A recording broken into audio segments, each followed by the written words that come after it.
आज प्रभाग नंबर 5 मधील ॲडव्होकेट महेश सरांकडे आम्ही उपस्थित आहे. सर, पहिले आमच्या पॅनलतर्फे तुम्हाला खूप खूप शुभेच्छा, जे तुम्ही प्रभाग नंबर 5 मधून जिंकून आलेले आहे संपूर्ण पॅनल. तुमची प्रतिक्रिया काय असेल, जी जनतेने तुम्हाला जिंकून दिली आहे? नांदेड वाघाळा महानगरपालिका 2026 निवडणुकीमध्ये नांदेडमधील जनतेने महाराष्ट्राचे नेते देवेंद्र फडणवीस साहेब व आपले नेते माननीय खासदार अशोकराव चव्हाण साहेब यांच्या नेतृत्वावर विश्वास ठेवून नांदेडमध्ये भाजपला जे आहे प्रचंड बहुमत दिलेलं आहे. हे आमच्या नेत्यावरती आणि भारतीय जनता पक्षावरती लोकांनी ठेवलेला विश्वास आहे. एवढंच जनतेला तुम्ही काय व्यक्त करणार आभार? आभार जनतेला म्हणेल की नांदेडची जनता ही नेहमीच विकासासोबत राहिलेली आहे आणि त्यांनी ह्या निवडणुकीतून दाखवून दिलं की आम्ही ज्या ठिकाणी विकास होतो त्या ठिकाणी आम्ही सोबत आहोत. आणि ना जातीपातीत राजकारण केलं, ना धर्माचं केलं, ना काहीच केलं. जनतेने फक्त विकासावर मत दिले आणि विकास फक्त भारतीय जनता पार्टी करते लोकांच्या लक्षात आले. त्याच्यामुळे त्यांनी मतदान दिलं. लोकांचं मी खूप खूप आभार आहे की नांदेड जनता हुशार आहे आणि विकासासोबत राहिली असं मी म्हणेल. तर तुमचं सर्वात प्रथम पाऊल काय असणार तुमच्या प्रभागात?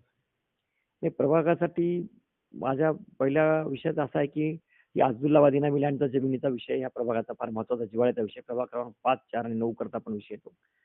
आणि त्यातल्या तीरपुराण नगरमधील जी जागा आहे ती मनपाच्या नावावर आहे. तर ते मनपा हे नाव हटवून तिथल्या गोरगरीब जनतेला त्यांचं हक्काचं घर त्यांच्या नावानं करून देणे व इनामी लँडचं जे प्रकरण आहे ज्यामध्ये आता 5% शास्ती लावलेली आहे शासनाने आणि रेग्युलर करण्याकरता, तर ती 5% सुद्धा शास्ती खूप जास्त होते, ती परवडत नाही लोकांना. तर ती 100% एक्झाम करून हे अब्दुल्लाबाद म्हणजे माझा प्रभाग ही पूर्णपणे स्वतःच्या मालकीचा असेल असं मला करायचं आहे. विकासाबद्दल काय म्हणायचं सर नांदेडच्या विकासाबद्दल? नांदेडच्या विकासाबद्दल आम्ही आमचा मॅनिफेस्टो तयार केला आहे.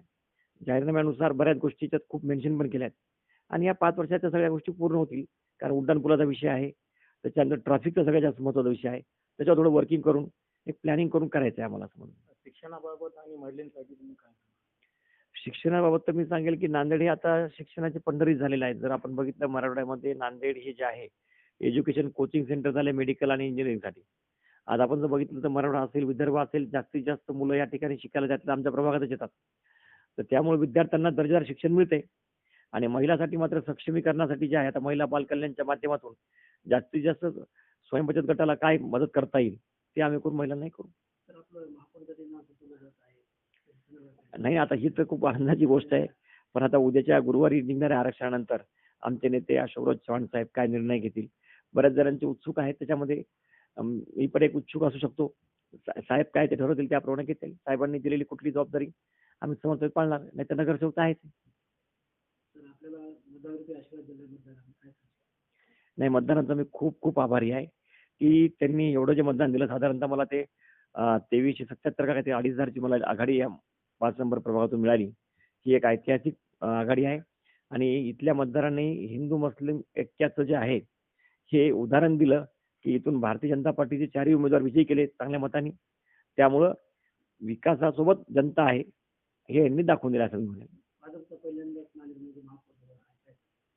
हो, भाजपचा पहिला महापौर होणारच, प्रश्नच नाही. आणि तो एक ऐतिहासिक क्षण असेल. आतापर्यंत 1998ला जर महापालिकेची स्थापना झाली तिथून आजपर्यंत बघितलं तर 1998ला शिवसेनेचा पहिला महापौर झाला आणि त्याच्यानंतर कंप्लीट काँग्रेसचे महापौर झाले. पण जिकडे अशोकराव तिकडे महापौर हे समीकरण आजही सिद्ध होते आणि मी सांगतो की नांदेडचा भाजपचा पहिला महापौर हा अशोकराव चव्हाण यांच्याच आशीर्वादाने बसणार आहे.